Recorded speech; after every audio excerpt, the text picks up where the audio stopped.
Alexandra, frage die Karte, zeige mir einen Weg. Guten Morgen, ihr Lieben. Schauen wir, was der Tag so bringt, das Kollektiv an Botschaften. Ich habe hier das Butterfly-Orakel, das zeigt immer so ein bisschen Verwandlungsprozesse an. Kann aber auch knallhart sein, aber wir können ja nicht immer nur das Schöne nehmen. Hier geht es um das Thema Vergebung.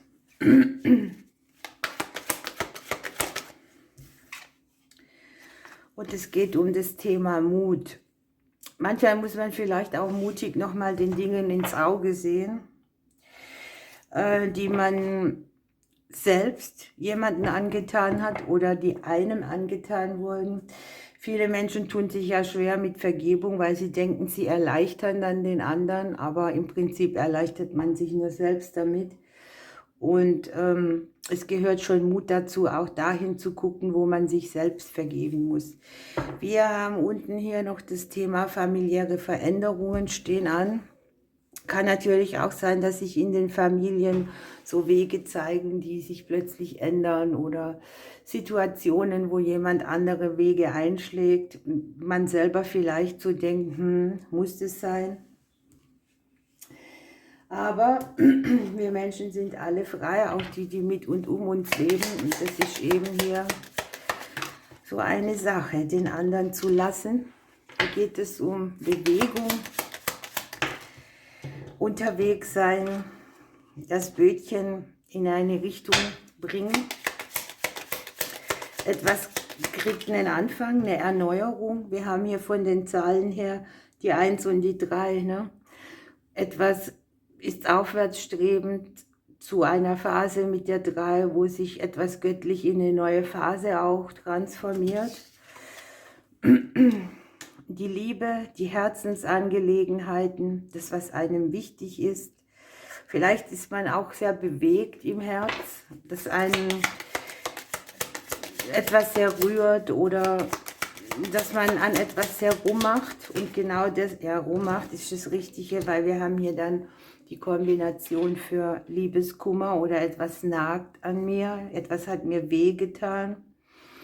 Und es bohrt ja auch im Unterbewusstsein so rum. Ich sehe gerade, die Kamera hat irgendwie eine komische Farbe, aber ich fange jetzt nicht nochmal von vorne an. Das lassen wir jetzt so, Mut zur Lücke. Ja, also möglicherweise hat sich auch etwas verselbstständigt oder in eine andere Richtung gedreht und wir haben es zugelassen.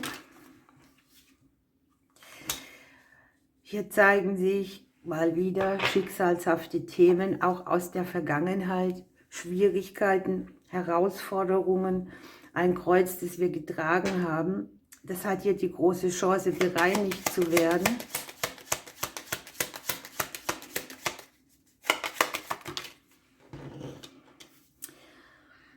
Und es bringt uns in andere Kreisläufe rein. Hier kann sogar sein, dass ein karmischer Zyklus sich beendet.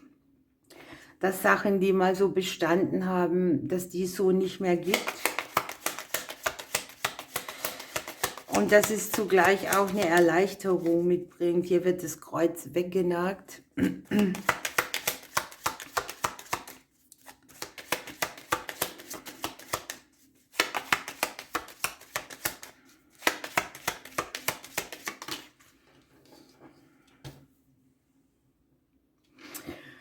Das Blöde hier ist, dass es sich um eine Situation handeln könnte, wo wir sehr eingefahren sind. Ne? Da haben wir unseren Alltag, wir haben unsere Rituale, wir haben unsere Vorgehensweisen. Und jetzt nimmst du da irgendeinen Baustein weg oder etwas entwickelt sich von anderen in eine andere Richtung. Und es passt uns so gar nicht und dann fällt irgendein Konstrukt zusammen, das uns lange gedient hat, auf das wir lange gebaut haben. Und es erfordert dann schon Mut, da auch aufzustehen, hinzugucken und zu sagen, okay, ich muss jetzt da mitschwingen, ich mache das Beste draus. Ich fange sogar vielleicht ein ganz neues Kapitel an und lasse die Erfahrungen da, wo sie waren. nämlich in der Vergangenheit. Ich kann aber auch hier wieder die neuen Erfahrungen machen, denn hier liegen die im Umfeld drin. Das heißt, auf mich kommt etwas Neues zu, eine neue Phase, ein neues Wachstum vielleicht auch irgendwo, ein neues Wissen, das ich brauche.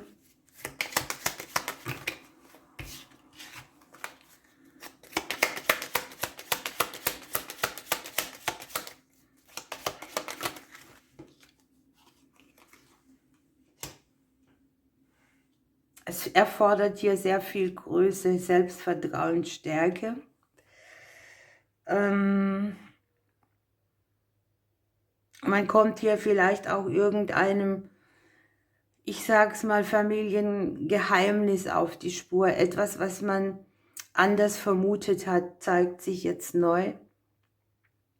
Wir haben hier ja familiäre Veränderungen, wir haben hier den Bären dabei.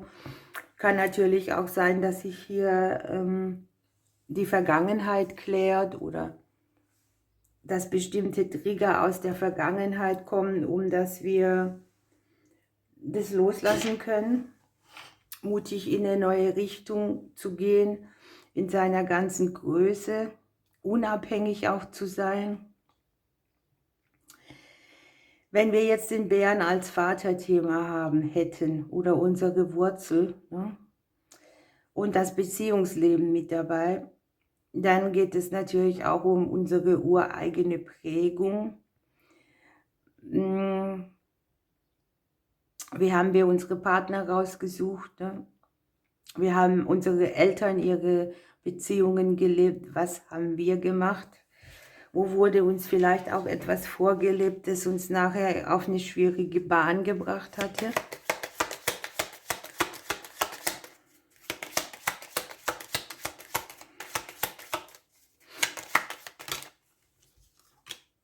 Guckt mal.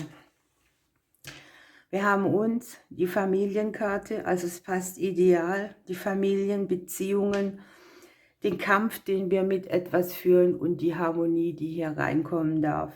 Das ist super eigentlich, ne? Wir gucken in eine Phase, wo wir uns bewusst sind und wo wir einfach in Frieden und Harmonie mit allem sein wollen. Und dazu gehört eben nun mal auch Vergebung. Es kann hier etwas sein, das uns auch gestresst hat oder uns Stress mitbringt. Wir haben mit der 12 unten dran tatsächlich auch wieder die 30. Also die 3, wenn wir es reduzieren, es doppelt sich. Das, was wir hier anfangen und in einer gewissen neuen Sphäre durchleben, das transformiert uns in eine nächste Phase rein, in einen neuen Kreislauf sozusagen. Wartet mal, ich wollte noch eine Karte hier drauf springen lassen. Ich weiß nicht, wie die Kamera hier jetzt so überblendet hat. Bin wahrscheinlich irgendwo drauf gekommen beim Start. Also verzeiht es mir. Guckt mal, es gibt doch eigentlich nichts Schöneres. Hier kommt der strahlende Sonnenschein raus. Ja, und auf der Karte steht Glück. Und es passt so wunderbar, denn hier haben wir ja tatsächlich den Frieden und die Harmonie. Und die Karte sagt einfach aus, mach mal einen Luftsprung, freue dich, lass dein Licht erhellt strahlen. Es stehen günstige Zeichen bevor. Glück im Überfluss ist möglich. Das Leben gedeiht, es bieten sich Möglichkeiten an. Empfangen, ja, auch das Leben mit offenen Armen empfangen. Gutes fließt einem zu. Man darf ja aber darauf achten, dass es nicht so ist, dass man so gierig nach allem wird, ne? Sondern dass man bei einem zu viel des Guten halt eben auch die anderen Konsequenzen trägt. Also das Wachstum soll hier maßvoll bleiben. Und wir sollen ja gut und stabil hier auf diesem Fundament weiterhin stehen, das uns hier geboten wird. Ihr Lieben, das ist so eine schöne Legung und vor allem auch an die, die schwierige Familienverhältnisse gehabt haben, eine Riesenerleichterung. Da fällt etwas weg und mutig, dich die Dinge manchmal anzugucken. Auch wo man selber so sagt, ne? Ich halte da an meinem Schmerz fest und es bringt mich kein Fatz weiter, ist hier die Auflösung. Ihr Lieben, ich wünsche euch einen wunderbaren Tag. Ich drücke euch bis morgen. Dann wieder mit besserem Bild.